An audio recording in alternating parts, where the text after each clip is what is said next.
Hi guys, it's Mr. Sean. Did you know that over half the people that watch this channel aren't subscribed yet?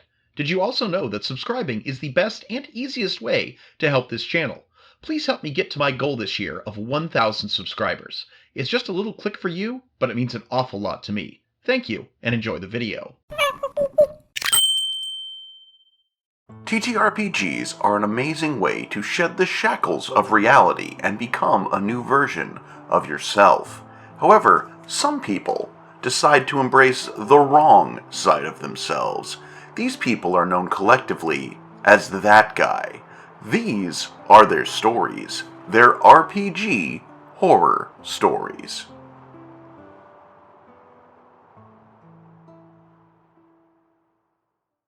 Welcome back to the channel, everybody. It is I, your host, Mr. Sean, and today we are diving back into RPG horror stories. I have not done one of these in a while, but I know there are at least a few people on the channel who really enjoy them. So today, we're gonna read some. If somehow you have found your way to this video and you still have no idea what a TTRPG is, well, that is a tabletop role-playing game like Dungeons & Dragons, Vampire the Masquerade, or Cyberpunk. And most of the time, people just get together, they play these games, and have a good old time. But sometimes the wrong kind of people come to the table, and these are stories about those kind of people. Let's begin. Our first story today comes from user Zeno Zaber and is entitled, "My Ex-Girlfriend Tries to Control Me Like She Is Still a Part of My Life." A few months before we broke up, my ex told me about a mutual friend of ours whose DM was looking for a new player for a party. At first, I was a bit hesitant, since not only was it my first time playing D&D, but also because I heard a lot of stories about how romantic relationships can ruin a decent party. But I joined anyway.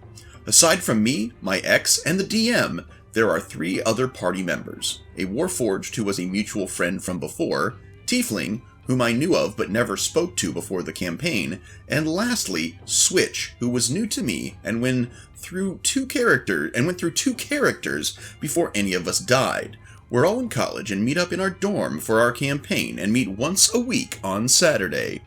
Must be nice. Or maybe not, this is a horror story after all. The first couple of meetings were fine, but I noticed that my ex would often go on tangents when talking to the DM that was just normally something she did, but it would often sort of put her in a position of leadership, since she would be doing a lot of planning. The rest of us would always agree and only occasionally try to add to it. I was never really upset about it since the plan would usually work, but sometimes it would become boring while she planned for a long time. At some point, she stopped going to the meetings one after another for multiple reasons like family stuff and illness, and just having to do stuff. And the first time it happened, I kind of enjoyed it since she wasn't there to take over the planning or interrupt other players with her ideas on their turns. Even at the peak of our relationship, I could still say that I enjoyed the campaigns when she wasn't there, since it felt like our group of introverts had to do our own thing and make our turns without anyone trying to add their 2 cents. Then Christmas break happened, which is when our relationship ended due to complicated and confusing relationship reasons.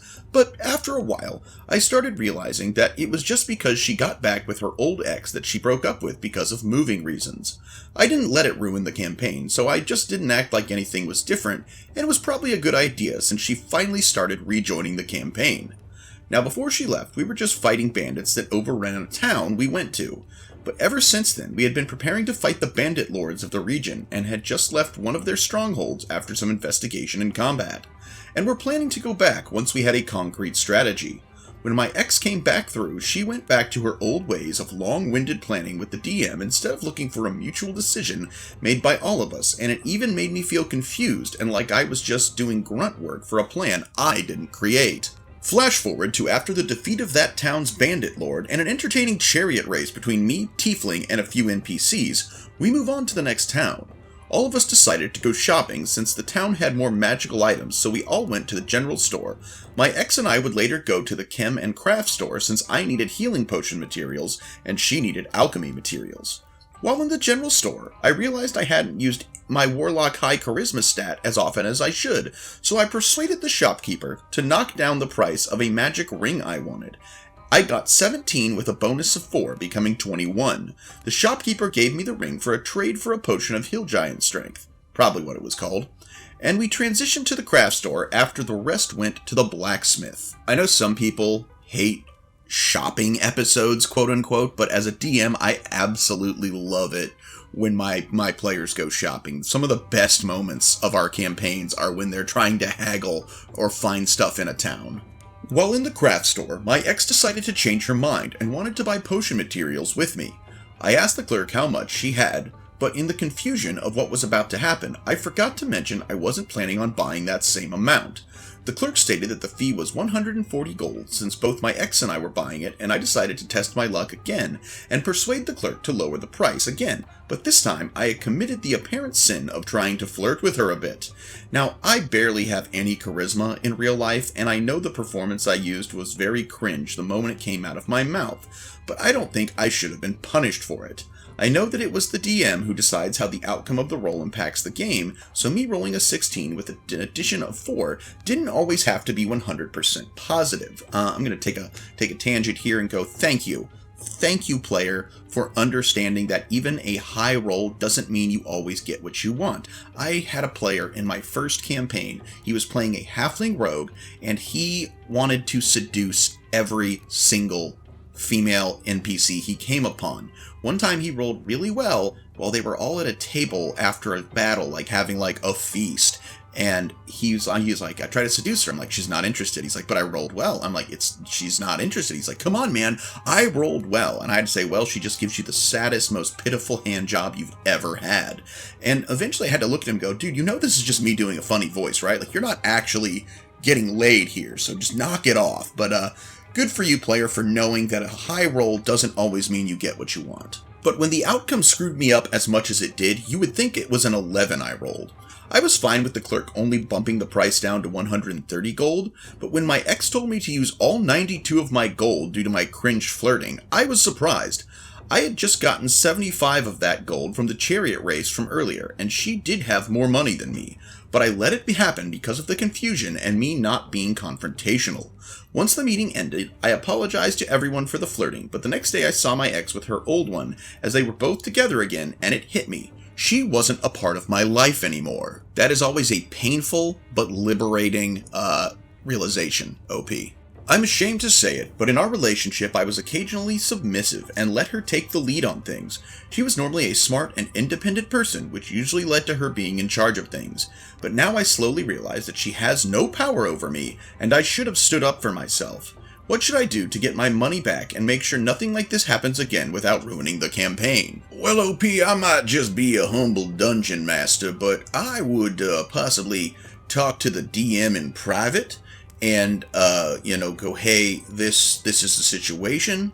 I feel kind of bad about how things went down. We've broken up. I'm trying to navigate that, but I feel like she kind of took advantage of that to get my in IRL out of game to get my character in game to cover the majority of the cost. And if you could just, I'm not very confrontational. Could you maybe talk to her and say, hey, I think it'd be more fair if you two split the cost of it evenly based on what you got. Again, the DM is running the game and is supposed to kind of handle conflict like that. So, the DM, as long as he's not a toxic DM, he's going to be your best friend in this situation. And if he is toxic, well, it's time to find a new D&D game, considering you joined it because of your ex. If the DM's not going to be able to help you, if you're not truly going to be able to separate your ex, your former relationship with your ex from this game, then it's going to be time to find a new game. You're at college, I'm sure you can find one. As someone who once had to navigate playing in an RPG alongside my ex, I can tell you that is never an easy situation, but it sounds like the OP is going to come out okay. I'm glad for that. Up next, we have a story from Stunning Cut 199 entitled D&D Party Crosses the Line. So yeah, long story short, I'm never playing with these dudes again. This was my first time DMing. It was about 2 to 3 years ago, right as the pandemic was waning.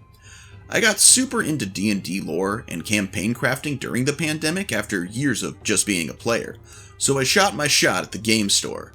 I started up a space-themed D&D campaign. I don't use the Spelljammer preset campaign, but I did take influences from it. That's good. Never build completely from scratch if you don't have to. It's a lot of extra work. The players were largely locals from the game shop. I don't really know them super well outside of the shop. They all knew each other fairly well though. So we had our session 0 and went over the theme of the campaign and what was allowed and what was not allowed. They rolled up a human fighter, an elf oathbreaker paladin, an Aarakocra ranger, and an orc rogue.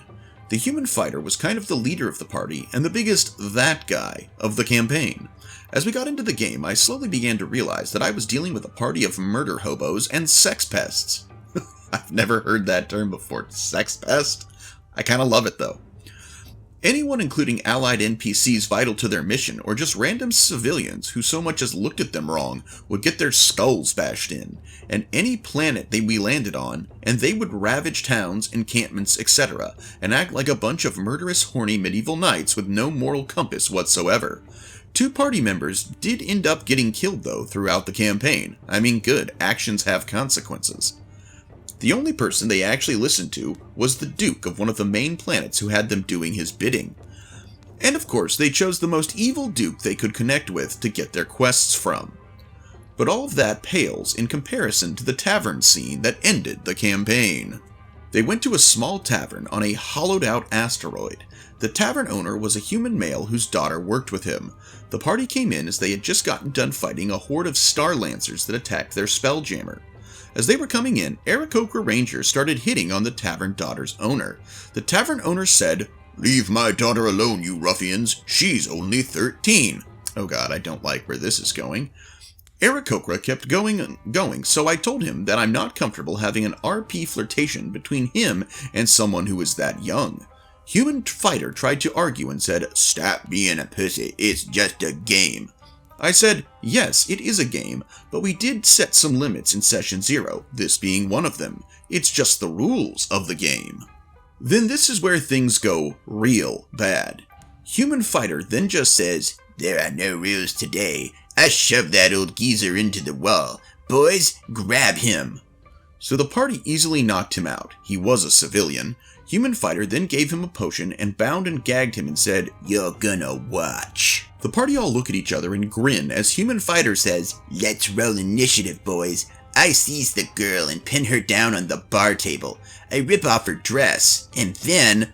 I then say, no, you either stop right now or I'm removing you from the table." The party then shouted me down and Human Fighter said, "Let's put this to a vote." And the party voted to do that. So I said, nope, I'm not running this shit. Goodbye. And I promptly left the table. I did return to the game store though, and eventually did start a new campaign with some friends from college who were at least willing to give D&D a try. But that first campaign was definitely by far the most disgusting experience I've ever had with the game. I have DM'd since though, with much better groups. TLDR, a party full of that guys decide to essay a girl in a bar despite this being forbidden in session 0. Look, if you want to use D&D as a way to do your kinky roleplay in a room of other people, there's nothing technically wrong with that. You can definitely do that. They make supplemental, there's a third-party book called the Erotic Roleplayer's Handbook or something like that. We refer to it as the book in my group. Now, we have a copy of the book, but we don't use the book. It's just kind of a funny thing that we break out to new players and go, hey, look at some of this shit they've made for D&D over the years. Now, me personally, I could never see using D&D as a way to act out my fantasies that way in my campaign, even the one I'm DMing or otherwise, especially because my sister and one of my cousins are some of my players. But yeah, if you're playing with a group of open-minded people and you've agreed ahead of time that, hey, there is going to be some erotic roleplay in this game. I know it exists. I think there's even live streams or like streaming gameplay of people that do that, but that's got to be agreed on beforehand. You can't just throw that out, especially when you're going to do things like assaulting an NPC that way. One of my earliest videos was me talking about joining what turned out to be the weirdest session of D&D I'd ever played in, and I only played with them for one session, so even though they'd I rolled up a character. They had a session or two before, but we're all just starting, at least the session I'm in a tavern, and all of a sudden, this woman who her character in-game is she's playing a shaman and has decided that her totem is a hovering, controllable sex toy, decides to mouth bang a random NPC against their will for the party's amusement, and while I'm trying to play along, match the group energy, internally I'm like, who the fuck are these people? Like, nobody told me that was the kind of game we were going to be playing going into it. Again, nothing wrong with putting a little S in your D&D, but you gotta have everyone on the same page, and it definitely sounds like these weird, I just imagine, neckbeardy losers were just like, hey, this random guy from the store wants to run D&D. We're gonna play, but we're gonna play by our rules, and he's gonna have to narrate as we work out all of our dark, twisted fantasies. And it's like, OP made the right call. He was like, nope, I'm running this game, and I'm not running it this way. If you're not gonna listen to me, I'm out. I'm not playing anymore. Whoa, wait, what'd you see? I don't know. I don't want to know. I'm out. Our final story comes from user Orphe and is entitled, DM takes his pain out on his players, then turns stalker. There is a trigger warning in this story for self-harm, and is labeled as NSFW. Warning for suicidal ideations, emotional A, and stalking. I joined a nightmare of a game a short while ago, and the fallout from it followed me after. I started watching a streamed D&D game that was DM'd by a friend and had several other friends in it. The DM announced at the end that they were going to do a new campaign, and I asked to play since I wanted to spend more time with the people involved. He helped me make a character, and the first few months of playing were really fun. Looking back, however, there were a ton of red flags I either ignored or didn't realize they were there because of inexperience. Yeah, OP, we all have to get to a point before we've truly realized that no D&D is better than bad D&D, but everybody learns that in their own time. No shame there. The campaign started as a series of arena battles, a kill or be killed kind of game. We all agreed to this, but it often felt like the DM thought it shouldn't apply to him. The DM said that he was tired after working and wasn't in the headspace to write up stories. Being chronically tired myself and never having been a DM before, I thought nothing of it. I was also still kind of new to playing TTRPGs. We often stomped on him in combat due to several factors. The kill or be killed thing, his waiting till the last minute to work on games, and a refusal to use resources to help him with balancing out combat. He was shown how to figure out balancing more than once by other, more experienced players, and kept trashing it because he didn't like accepting help. I mean, I totally get it as a chronically tired DM myself, but find the time and, learn a little bit of balancing. I'll be perfectly honest, in the campaign I'm running right now, the previous session and next month's session is a side mission sort. I sort of just threw it together, because I was tired, because I didn't have time to properly plan it out, and I had, the combat will be kind of balanced, but it's one of those things where it's like, look, I'm going to throw a lot of smaller enemies at them, and they're going to have to fight their way through a lot of weaker enemies, as opposed to like a fight where they take on one big baddie and I have to really worry about how to balance it. I mean, yeah, goblins, bugbears, and ogres are easy enough to deal with, but when you've got an army of them, eventually you're going to run out of AoE spells, so, it could get a little hairy there at the end, but, it's not hard, even as a tired DM, because again, I'm a very tired DM.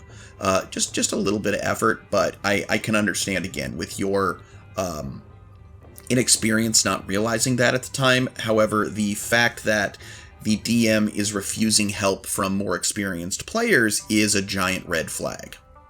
His first kill happened when the sorcerer rolled a critical fail, and while I don't remember all the details, it felt less like a consequence of a dice roll, and more like a punishment for angering the DM. The sorcerer had been pushing the DM to accept help. While I did agree with Sorcerer's point, they had kept trying to override the DM saying no. This was something Sorcerer did often, both in-game and out-of-game, deciding they knew better than the other person and overriding what the other person wanted. At the time, I thought that maybe it was just both of them being assholes, and shrugged it to the side. So again, another tangent. As you know, I am a dungeon master myself. My cousin plays in my game, and I actually play in his. I just started a couple weeks ago. They do a weekly. My game is monthly. I've been DMing for about 5 years. This is my cousin's first DM session. First time playing D&D, first time being a DM, and he had told me he was nervous about running for a more experienced player. But in all honesty, I have a ton of fun at his games. If he needs clarification on something, I try to help him out. Or if, it's like, he'll be like, oh, hey, make a persuasion roll. And I'll be like, I actually built this character for deception and I'm lying through my teeth. Can I make a deception roll? Stuff like that. But overall, it's like what he says goes. And if he's having trouble clarifying why something is the way that it is to the other players, I will help him out. There was this whole thing about making a constitution roll to see if you took damage and making a dexterity roll to see if you I forget exactly how it worked out, but you would still take damage. The damage was being dealt by the constitution roll, not the dexterity save. So even the guy that had I can choose to take no damage if I pass a dexterity save, that he still took damage. And I kind of helped, my cousin to verbalize why that was. But again, I've told him I have a lot of fun at his sessions. He has a lot of fun at mine, because at the end of the day, we both understand what being a DM is about, which is making sure that everyone has fun. He said it greatly. He said, look, if it was all about me versus the players, I'd just throw down an ancient red dragon and that would be game over. It's not about me against them. And he said sometimes he has to remind himself that, he'll be like, I really wanted that to hit. And then he remembers, no, I'm not trying to kill these guys. I'm trying to tell a story. And, so that you should never be punishing someone as the DM, but also at the same time, you do have to understand that the DM's word is law. If I don't like the way my cousin decides something, yeah, I can argue my case, but at the end of the day, I have to go with what he says, and I have to trust my DM enough, and my players have to trust me as the DM enough to know that whatever happens, I'm just trying to tell a story so that they can have a good time and I can have a good time with them, that it's not an antagonistic relationship, and I feel like that's missing from this OP's game. We played for a bit more without too much incident, the occasional complaints and snide remarks from either the DM or the sorcerer. After a while, the DM got bored of the arena battles and moved the campaign to be more story-driven. We probably should have had a session 0 to discuss any changes in the campaign, but at the time, I didn't know that was a thing. The DM began to get increasingly angry that things weren't going his way, and being stomped in combat. He blamed us players for it, even though he still waited until the last minute to prepare, wasn't using resources, like the Dungeon Master's Guide, and wasn't revisiting anything to change the dynamic of the game. Not to say that it was completely his fault. We players might have pushed to change the kill or be killed bull, but he wasn't taking responsibility for his part in what was happening. After an extremely easy boss battle, the DM angrily threw a Mind Flayer at us, along with some sort of construct when Sorcerer's Wild Magic Surge went off. I don't remember our levels or the levels of the Mind Flayer or the construct, but was later told that by an experienced DM that the Mind Flayer alone was way above what our characters should have been able to handle. And this is the sign of a bad DM. Not only the just outright trying to kill them, but also not being able to adapt your encounters on the fly. I mean, sometimes I will throw what I think is a hard enemy at my players, and then in one round, they've almost one-shotted him. What do I do in that case? Well, suddenly, this guy has a lot more HP than he started out with. Or in the case of a different enemy proving to be a lot harder than it should have been for them, maybe that one now has less HP. Maybe someone rolls a nat 20, deals a decent amount of damage, boom, that was just enough to kill him. The idea is you're adapting the story for the sake of the narrative. Yes, if everything is balanced and you didn't make any mistakes and there are player deaths, it can happen. But a couple sessions ago, I had 2 encounters planned. There was they were in the city of Sigil, and they were hunting a steel predator that they'd been commissioned to find. It was very Alien-esque, going through steam tunnels, tracking this creature. And one of the other encounter on their way was they were going to meet an Elder Obliex, and this thing, they all rolled really bad on the stunning save when this thing first attacked, and it almost TPK'd them. And so I was like, oh, okay, this thing's a lower difficulty. than the Steel Predator, so the Steel Predator thing's going to go really well. It's going to be hard. They almost one-shotted the Steel Predator right away. Oh well. But it's just you gotta be able to adapt. And again, that's because it's not it sounds like this DM threw this Mind Flayer at the party, trying to kill them, trying to put them in their place. And it's like, yeah, if you want to throw a Mind Flayer early on at the party, you can, but make it a weaker Mind Flayer. And then if they meet harder Mind Flayers throughout the journey, it's like, well, that guy was kind of a lightweight. But again, I rarely ever look at my Dungeon Master's Guide, if I'm being perfectly honest. Like, I will refer to it on occasion, but it's definitely the book I look at the least in my tools. But I do at least look at it. I do have it. I am willing to use it if need be. And it just sounds like this DM is just lazy and entitled and full of himself. So let's continue. Without going into too many details, I'd been going through a rough patch personally. I had an emotional spiral over it, both the timing and the fact that the DM took his anger out on me. While the rough patch did have a huge part to play, I have now learned that killing your players because you're angry at them is a deal breaker for me. It's even worse when the DM is partially responsible for creating that environment and placing the blame on the players and taking it out on them. Glad you learned that, OP. That is an important lesson to learn. In a private conversation, I told the DM that under no circumstances was he to use a Mind Flayer in a game I was in ever again. Okay, that's, I don't know.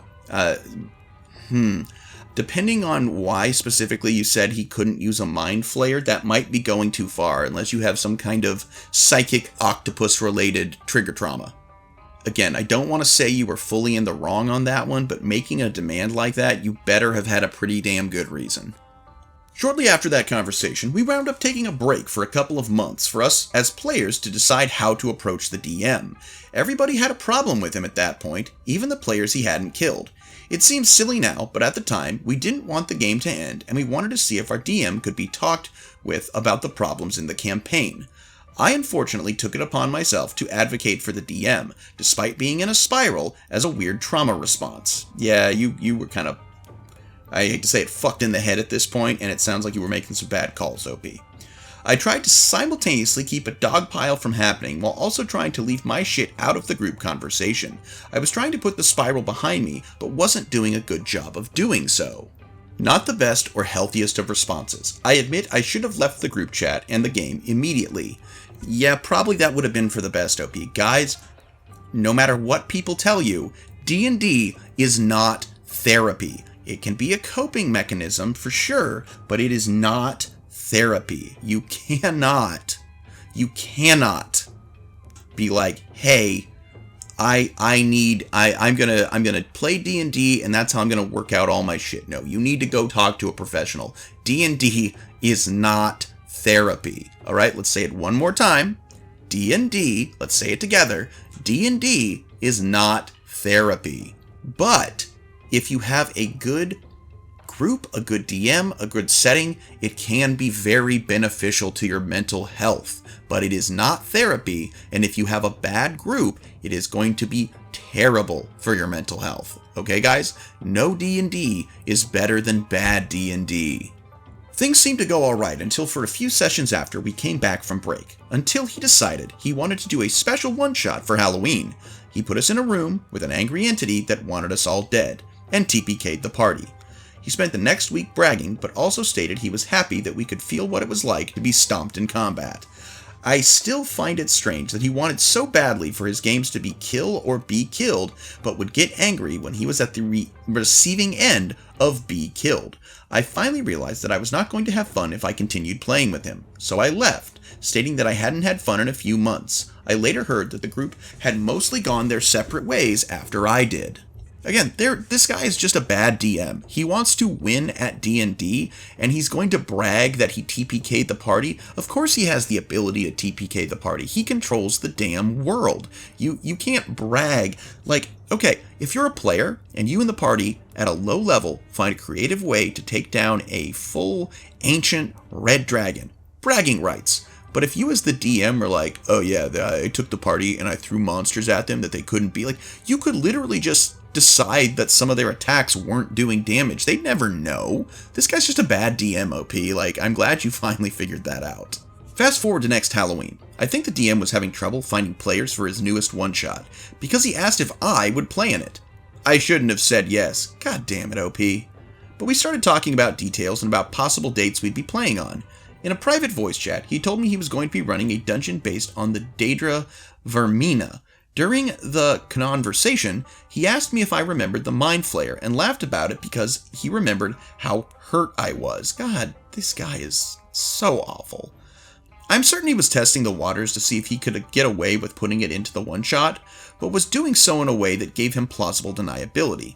It took me a bit, but shortly before the game started, I told him I wasn't in a place to play the game and backed out.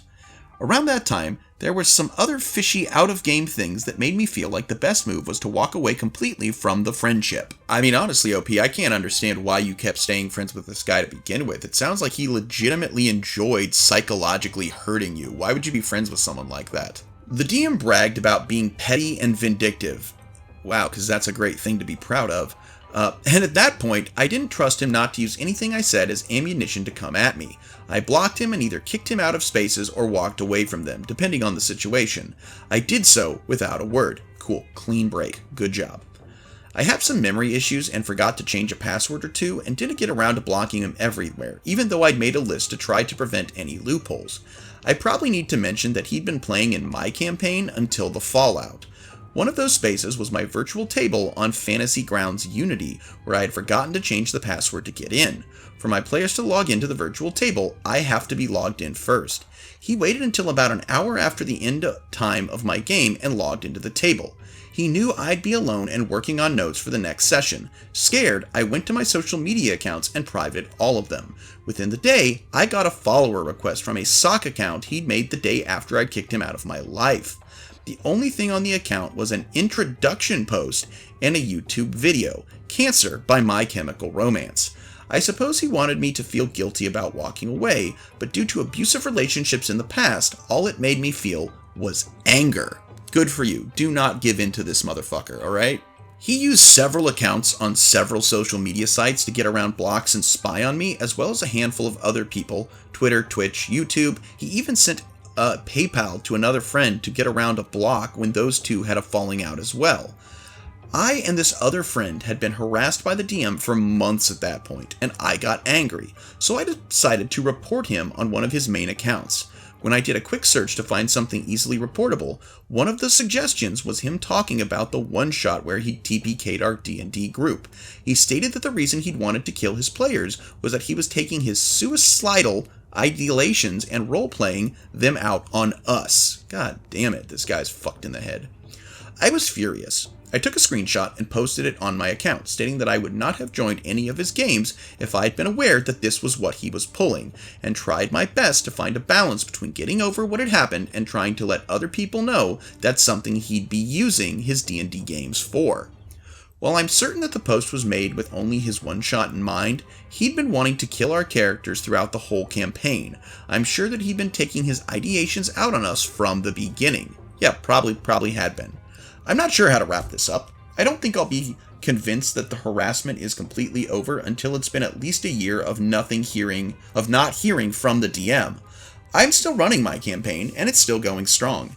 I keep communication open between them and me, and if I'm having too bad of a night, I just cancel.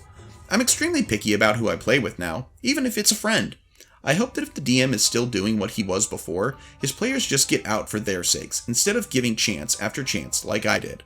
Hopefully, if anything like this comes up again around me, I won't ignore the red flags, and maybe just putting this out into a screaming void lets me finally get over this. Well, OP, it sounds like you finally figured out that this guy was just not good for you. And I hope that, you made your post, you said what he was doing, and I hope you left it there. Don't look in on this guy, don't look up what he's doing. All that. Just let, if he's leaving you alone, then leave him alone. And if he doesn't leave you alone, report him. Report him to social media. Hell, if you have to, report him to the cops. This guy has stated that he's taking out his own self-harm instincts in a way that he's directing them towards other people. And while this is, all just in Dungeons and Dragons, that can be seen as a greater threat that he might try to bring it out into the real world. I think if he doesn't leave you alone, you have a pretty good case for harassment and threatening and all that. But again, sometimes you just gotta let sleeping dogs lie. He can go live his life. If his players want to deal with his crap, then they can. You don't have to. So you know what? Just don't worry about it. I know you said you won't believe it's over till it's been a year, but let that year happen. Don't check up on him. Don't have anything to do with him. Don't talk to people about him. Because, if you mention him, that might get back to him, and then that's going to reignite his own fervor. So just let it die. Let it die, and don't focus on it anymore. And before you know it, that year will be come and gone, and then it'll be 2 years, and 3, and 4. I had a pretty epic falling out with friends, and do I still think about it from time to time? Yeah, but that was almost 10 years ago, and my life is so much better now, and I don't dwell on it. I haven't looked up what any of them are doing, because at the end of the day, I don't care. Why? Because I have a good life, and I don't need to dwell on the worst parts of that life to feel somehow validated. I don't need them to get their comeuppance. I don't need bad things to happen to them. Whatever kind of life they're living, good for them. And I think you'll get there.